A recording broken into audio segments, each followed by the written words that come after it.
কবি নজরুল একটা গান লিখেছেন, সখী সে হরি কেমন বল, নাম শুনে যা এত প্রেম জাগে, চোখে আনে এত জল, সখী সে হরি কেমন বল,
ডাকিলে আসে কোন রূপ কোন গুণ পাইলে সে রাধা সম ভালোবাসে, ডাকিলে আসে কোন রূপে গুণ পাইলে সে রাধা সম ভালোবাসে, সখী শুনেছি সে নাকি কালো, এইরকম মা শুনেছি এখনো দেখিনি, শুনেছি সে নাকি কালো, জানে কেমনে সে এত আলো, শুনেছি সে নাকি কালো, জানে কেমনে সে এত আলো, শুনেছি সে নাকি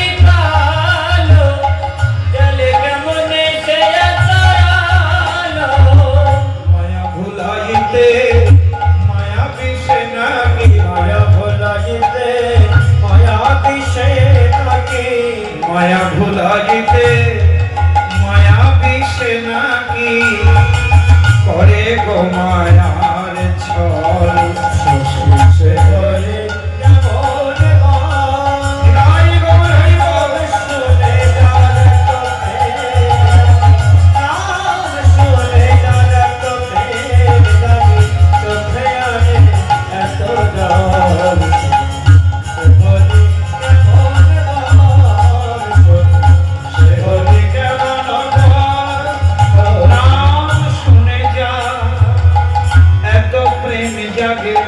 চোখে আনে এত জল, সে হরি কেমন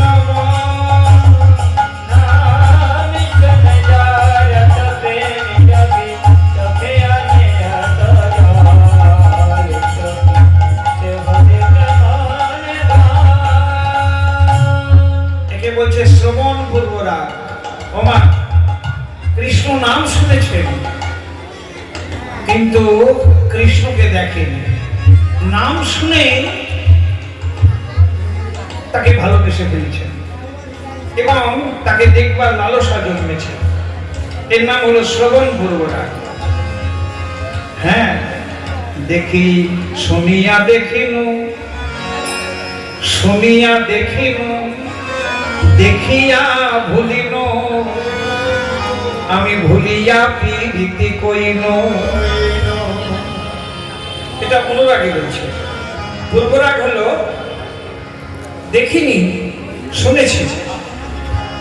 তার মানে রাধারানী প্রথমেই সখীদের কাছে বলেন যে আমি সখী, আমি আগে শুনিয়া দেখিন, দেখিয়া ভুলিন, আমি ভুলিয়া প্রীতি কইন। আমি স্বামী বিচ্ছেদে আমার পরাণে না সগে, সখী শ্যাম বিচ্ছেদে পরাণে না সগে, আমি ঝুরিয়া ঝুরিয়া মইন, ঝুরিয়া ঝুরিয়া।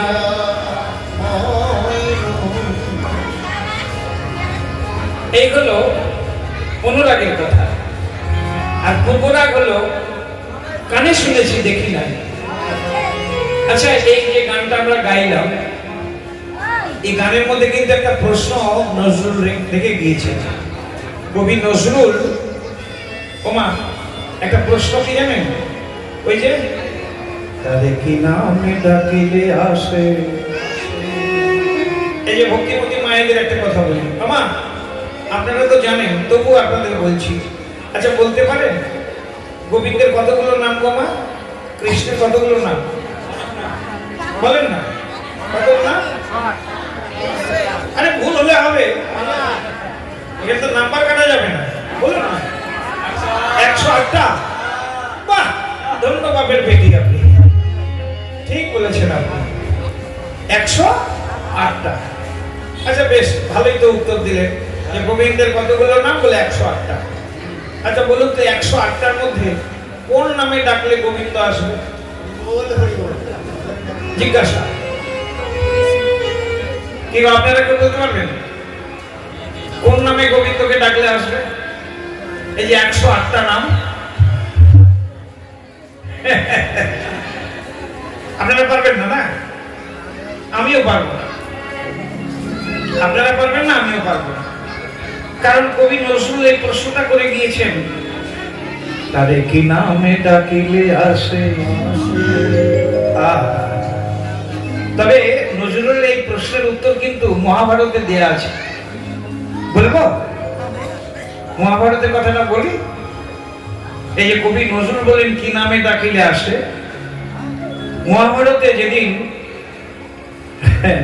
দুর্বাসা ঋষি 10,000 শিষ্য নিয়ে ওই বনবাসী পঞ্চপাণ্ডবের দরজায় গিয়ে অতিথি হয়েছিলেন, বুঝলেন কুমার? বনবাসী পঞ্চপাণ্ডব কোন রকমে দিনপাত যায়, মানে যা রান্না করে তার অর্ধেকটা ভীমকে দিতে হয় আর অর্ধেকটা 5 জনা ভাগ করে খায়, বুঝেছেন? 4 ভাই আর দ্রৌপদী, বুঝেছেন?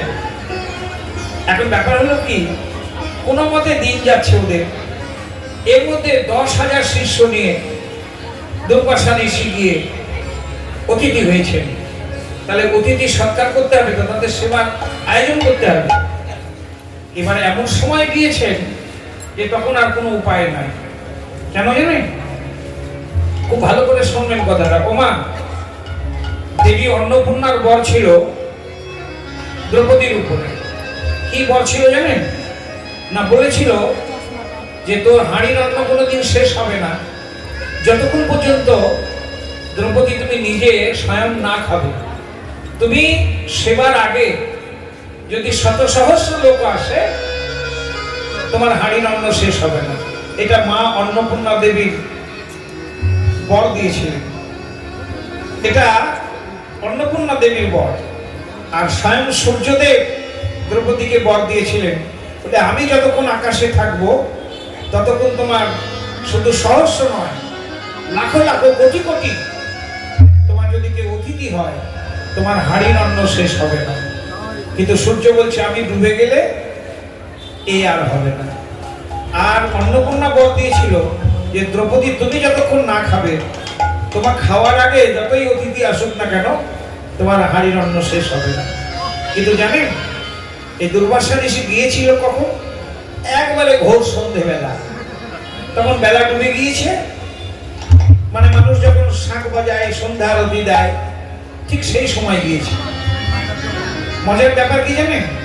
এটা দুর্বাসা ঋষির দোষ নয়, এটা দুর্যোধন চক্রান্ত করে দুর্বাসা ঋষিকে পাঠিয়েছেন, যাতে পঞ্চপাণ্ডব দুর্বাসা ঋষির অভিশাপে পড়ে।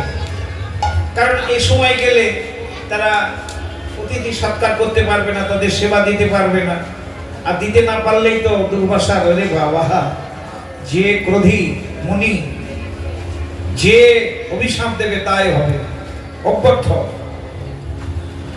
এখন পঞ্চপাণ্ডবের দরজায় গিয়ে যখন অতিথি হলেন এই 10,000 শিষ্য নিয়ে, পঞ্চপাণ্ডব একেবারে মহাবিপদে বিপদাপন্ন। তখন এই পঞ্চপাণ্ডব সবাই এসে হাত জোড় করে দ্রৌপদীর কাছে দাঁড়ালেন, দ্রৌপদী, এই বিপদে তুমি একমাত্র ভরসা। দ্রৌপদী বলছেন, হাই রে আমার কপাল, ওগো জগৎ সংসার, তোমরা তাকিয়ে দেখো, আমার এক একটা স্বামী এক একটা মহামহাবীর পুরুষ, সেই পঞ্চ স্বামী আমার এই অভাগীর কাছে এসে হাত জোড় করে বলছেন, দ্রৌপদী, এই বিপদে তুমি, আমি কি করে কি করব? আমার তো যে বর ছিল তাতে এখন আমার কিছু হবে না, কারণ অন্নপূর্ণার বর ছিল আমি সেবা করার আগে, আমি তো সেবা করে ফেলেছি। আবার সূর্যদেবের বর ছিল সূর্যদেব ডোবার আগে, কিন্তু দুটোই তো হয়ে গিয়েছে, এখন তো আর কোনো উপায় নেই। শেষে দ্রৌপদী বললেন, এই বিপদ থেকে উদ্ধার হতে পারে একমাত্র মধুসূদনকে না ডাকলে। বিপদ ভঞ্জন মধুসূদন। কি গো মা? দ্রৌপদী দুহাত তুলে ডাকছেন। কাকে ডাকছেন? গোবিন্দকে। কি বলে ডাকছেন? কি নামে ডাকছেন? কোথায় আছো হে দ্বারকানাথ, কোথায় আছো হে মথুরানাথ, কোথায় আছো হে ব্রজনাথ, একবার দয়া করে তুমি দেখা দাও। দ্রৌপদীর ডাক গোবিন্দের কর্ণে পৌঁছে গিয়েছে। দ্বারকানাথ, সমস্ত দ্বারকাপুরী ঘুরছেন, কে আমায় ডাকছে? যখন মথুরানাথ বলেছেন, সমস্ত মথুরা মণ্ডল ঘুরছেন গোবিন্দ, কে আমায় ডাকছে? যখন ব্রজনাথ বলে ডেকেছেন, সারা বৃন্দাবন খুঁজে বেড়াচ্ছেন গোবিন্দ, পাচ্ছেন না, কে ডাকে আমায়? আর যখনই দ্রৌপদী বলেছে, কোথা আছো হে প্রাণনাথ,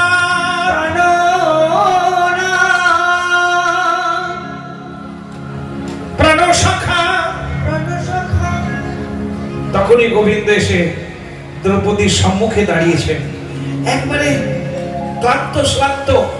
শ্রীকৃষ্ণ এসে বলছে, দ্রৌপদী, পঞ্চালি তুমি ডাকছো আমাকে? ইস, তোমার কি ডাক? বলে, কেন? তুমি জানো, তুমি যখন দ্বারকানাথ বলেছো, সমস্ত দ্বারকা মণ্ডল ঘুরেছি।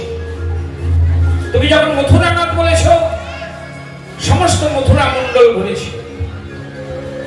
তুমি যখন ব্রজনাথ বলেছ, সমস্ত বৃন্দাবন পরিভ্রমণ করেছি, কে আমায় ডাকে? আর যখন তুমি প্রাণনাথ বলে ডেকেছ, আমি তোমার প্রাণের কাছে এসে দাঁড়িয়েছি। দ্রৌপদী, এই দ্বারকা, মথুরা আর বৃন্দাবন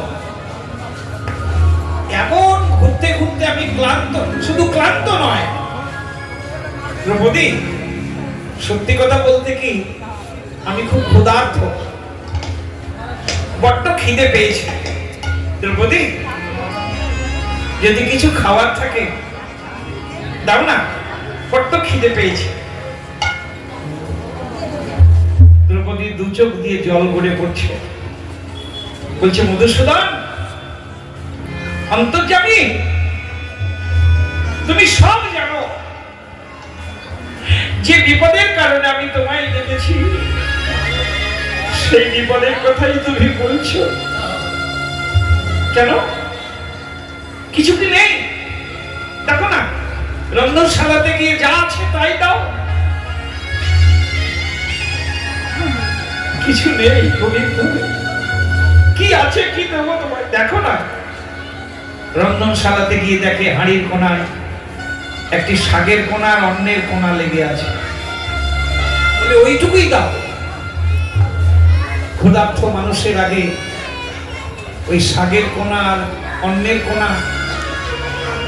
দ্রৌপদী চোখের জলে কৃষ্ণায় গোবিন্দায় নমঃ বলে ওই ক্ষুধার্ত গোবিন্দের হাতে তুলে দিয়ে ওই শাকের কোনা আর অন্যের কোনা গোবিন্দ বদনে দিয়ে বলছে, এই তো আমার ক্ষুধা নিবৃত্তি হলো। বড্ড খিদে পেয়েছিল। দ্রৌপদী বলছে, অন্তর্যামী, আমি বুঝি না তোমার কি চক্রধারী চক্র, এ কি লীলা? এইটুকুই তোমার? বলে ওইটুকুই তো আমি চাই। আমি রাজভোগ চাই না, সন্দেশ রসগোল্লা চাই না।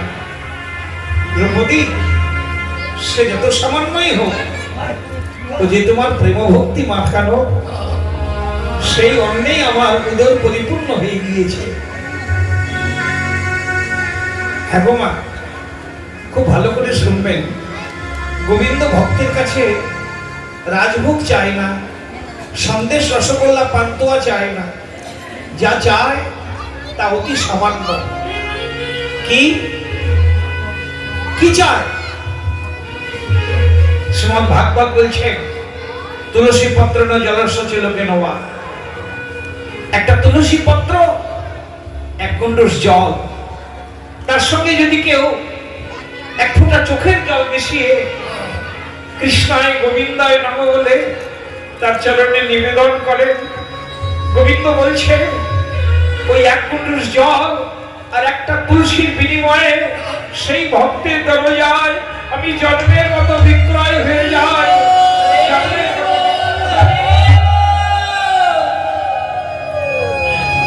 অতি সামান্য মূল্যে ভক্তের দরজায় ভগবান বিক্রয় হয়ে যায়। আমাদের সব কাজের সময় হয় গো মা, কিন্তু গোবিন্দ চরণে একটু ফুল তুলসী দেবার আমাদের সময় হয়। যা ভক্তের কাছে যেটা পেলে ভগবান সেই ভক্তের দরজায় অতি সামান্য মূল্যে তিনি জন্মের মতো বিক্রয় হয়ে যান।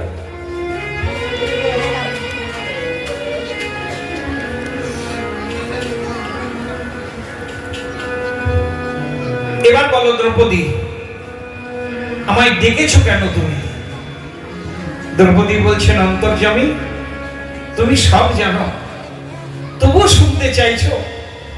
আমি যে বিপদে তোমায় ডেকেছি, শোনো।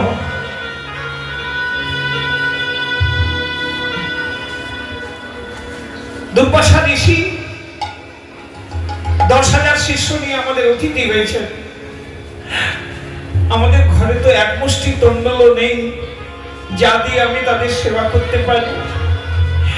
তাই তারা অতিথি হয়েছে, সেবা করতে না পারলে, অতিথি সৎকার করতে না পারলে, দুর্বা ঋষির কোপানলে আমাদের স্বামী যে ধ্বংস হয়ে যাবে, অভিশাপ করবে। কৃষ্ণ বলছেন, দ্রৌপদী, এই কারণে তুমি আমায় ডেকেছো? চিন্তা নাই, ভয় নাই। আমার যখন ক্ষুধা নিবৃত্তি হয়েছে, জানবে জগতে সকলের ক্ষুধা নিবৃত্তি হয়ে গিয়েছে, কাহারও ক্ষুধা নেই। কৃষ্ণ তুষ্ট, জগৎ তুষ্ট। আমার যখন ক্ষুধা নিবৃত্তি হয়েছে, জগতে কাহারও ক্ষুধা নেই, চিন্তা নেই। ওরা আর সেবা করবে না, তোমাদের অতিথি সৎকার করতে হবে না। এখন পঞ্চ ভাইয়ের মধ্যে ভীম বিশ্বাস করছে না। শ্রীকৃষ্ণের কথা যখন ভীম বিশ্বাস করছে না, তখন কৃষ্ণ বলছে, ঠিক আছে ভীম, তোমার যদি অবিশ্বাস হয় তুমি ডাকতে যাও। ভীম বলছে, ডাকতে যাব? এদিকে সেবার কিছু আয়োজন নেই। বলছে, যাও না, তুমি ডেকে আনতে আনতে সেবার আয়োজন হয়ে যাবে। যুধিষ্ঠির দিকে তাকাচ্ছে ভীম। যুধিষ্ঠির বড় ভাই, সে নয়নে ইশারা করে বলছে, যা, কৃষ্ণ আমাদের বন্ধু, ও আমাদের ক্ষতি চায় না। ও যখন ডাকতে বলছে, তুই যা না, ডাকতে যা। তা ভীম গিয়েছেন। তারা সন্ধ্যা তর্পণাদি করে সবে মাত্র বসেছেন, আর দুর্বাসা ঋষির সামনে গিয়ে হাত জোড় করে দাঁড়ালেন ভীম। ভীমের আগমন দেখেই দুর্বাসা ঋষি মাথা নিচু করে বলছে, ভীম, তোমার আসবার কারণ আমি বুঝেছি। তুমি বুঝি আমাদের সেবার জন্য ডাকতে এসেছো? বলে, হ্যাঁ। বলছে, লজ্জার বিষয়, আজ আমরা কিছু সেবা করতে পারবো না। শুধু আমার নয়, আমার শিষ্য 10,000 শিষ্য সকলে একেবারে উদর পরিপূর্ণ আছে। আমরা কিচ্ছু নিতে পারবো না, কিছু গ্রহণ করতে পারবো না। ভাগ্যে যদি থাকে আগামীকাল মধ্যাহ্নে তোমাদের সেবা গ্রহণ করব, আজকে আর কিছু নিতে পারবো না। ভীম অবাক হয়ে গেলেন, মনে মনে ভাবলেন, কৃষ্ণের বাক্যই সত্য হলো। ভীম যখন ফিরে এলেন, তখন কৃষ্ণ বলছে, ভীম আসছে। ভীম কি একবারে কৃষ্ণের কাছে হাত জোড় করে বলছেন, সখা, বন্ধু, তোমার লীলা বোঝা বড় ভার। না, তুমি ঠিকই বলেছ, তারা কেউ আসবে না, কেউ সেবা করবে না। সকলের নাকি পেট ভরে গিয়েছে, উদর ভরে গিয়েছে, ক্ষুধা নেই, তাই খেতে আসতে পারবে না, সেবা দিতে পারবে না। এবার যুধিষ্ঠির বলছেন, ভীম, দেখলি তো, কৃষ্ণ তুষ্ট হলে জগতে কাহারই ক্ষুধা থাকে না। তা যাই হোক, এই কথা তো বললাম, কিন্তু শেষ কথাটা আমাদের নজরুলের যে জিজ্ঞাসা, তারে কি নামে ডাকিলে আসে। কি গো মা, নাম বড় নয় গো মা, যে নামেই ডাকুক, কিন্তু তাতে যদি প্রেম থাকে। কারণ গোবিন্দ প্রেম দিয়ে ডাকলে যে নামেই ডাকুক সে আসবে। কারণ দ্রৌপদী যখন প্রাণনাথ বলে ডাকলে, এই সম্বন্ধ যখন হলো, তখন গোবিন্দ আসতে বাধ্য হলেন। তাই কবি নজরুলের এই উদ্যোগটা মহাভারতে স্পষ্ট করে দিলেন, তারে কি নামে ডাকিলে আসে, কোন রূপ কোন গুণ পাইলে সে রাধা সম ভালোবাসে। তারে কি নামে ডাকিলে আসে, কোন রূপে কোন পাইলে সে রাধা সম ভালোবাসে। সখী শুনেছি সে নাকি কালো, জালে কেমনে সে দয়ালো। সখী শুনেছি সে নাকি কালো, জালে কেমনে সে দয়ালো। মায়া ভুলাইতে মায়া বিষে নাকি, মায়া ভুলাইতে মায়া বিষে নাকি। করে গো মায়ার ছল সখী শরী কেমন নাম শুনে যার এত প্রেম জাগে, নাম শুনে যার এত প্রেম জাগে, চোখে আনে এত জল। সে বলি কেমন সে হরি কেমন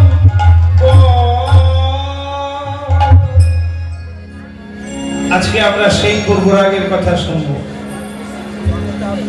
নবরা পূর্বরাগ, নতুন পূর্বরাগ। হ্যাঁ, বৃন্দাবনে রাধা গোবিন্দের প্রেমের কারিগর হলো দুজন। কে? এক পূর্ণমাসী মা, আর একজন হলো বীরাবিন্দা দেবী। এই যেমন আমরা বৃন্দাবন বৃন্দাবন বলি কেন বলুন তো? এই বৃন্দাবন নামকরণ কেন? ওই বীরাবিন্দা দেবীর সাজানো বন, বুঝেছেন? বীরাবিন্দা দেবীর সাজানো বন, তাই তার নাম অনুসারে বনের নাম হলো বৃন্দাবন। আজও আমরা বলি বৃন্দাবন। আসুন, সেই পূর্ণমাসী এবং বীরাবিন্দা দেবী, এরা রাধা গোবিন্দের প্রেমের কারিগর। এরা প্রথম আলোচনা করছে আজ বৃন্দাবনে। তাই আজকে ওমা আজকে শুভ দিন, কি গো মা? হ্যাঁ, আজকে শুভ নববর্ষ, সেটা একটা শুভ দিন। আবার বিবাহের আগে লেখা হয় শুভ বিবাহ, মিলনের পূর্বে শুভ কথাটাকে ব্যবহার করা হয়, বুঝেছেন? তাই আজকে শুভ দিন, শুভক্ষণ, শুভ লগ্ন, শুভ তিথি। আবার আমাদের কমিটির ছেলেটার নাম শুভ। সবই শুভ। শুভ আজকে সব শুভ, বুঝেছেন? শুভ শুভ শুভ, তাই না? মহাশুভ। যাই হোক, আজকে আমরা পদাবলীতে গাইছি, দেখুন কি বলছে মহাজন। আজ শুভ দিন অশুভ দিন,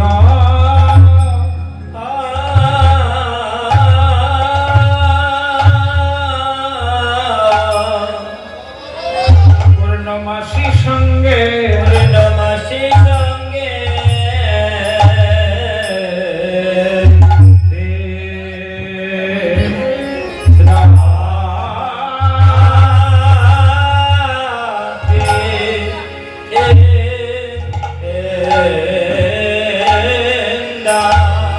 আরে অপরূপ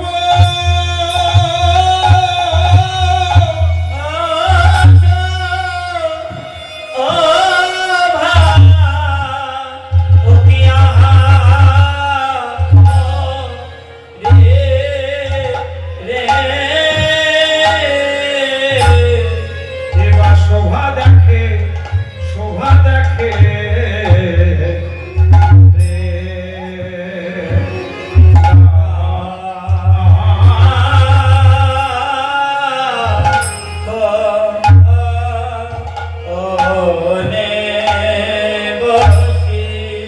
আজ কিবা শোভা, কিবা শোভা বৃন্দা বনে, আজ কিবা সভা শোভা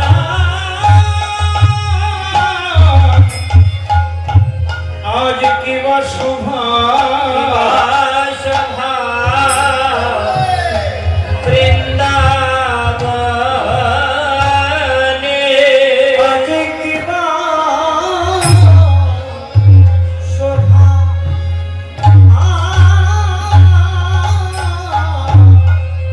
কিবা কিবা শোভা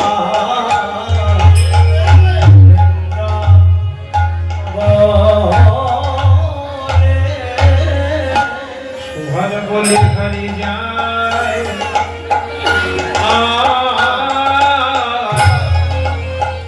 কিবা শোভা বৃন্দাবনে, জয় রে শোভা বলি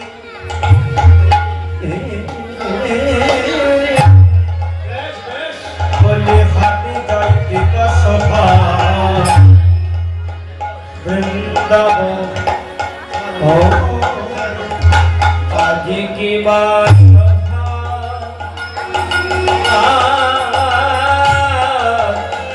কিবা শোভা বলি হরি যায় বৃন্দাবনে আজ কিবা শোভা, কিবা শোভা বৃন্দাবনে, আজ কিবা কিবা শোভা বৃন্দাবন আজ কিবা শোভা বলি হারি যা বৃন্দাবনে আজ কিবা শোভা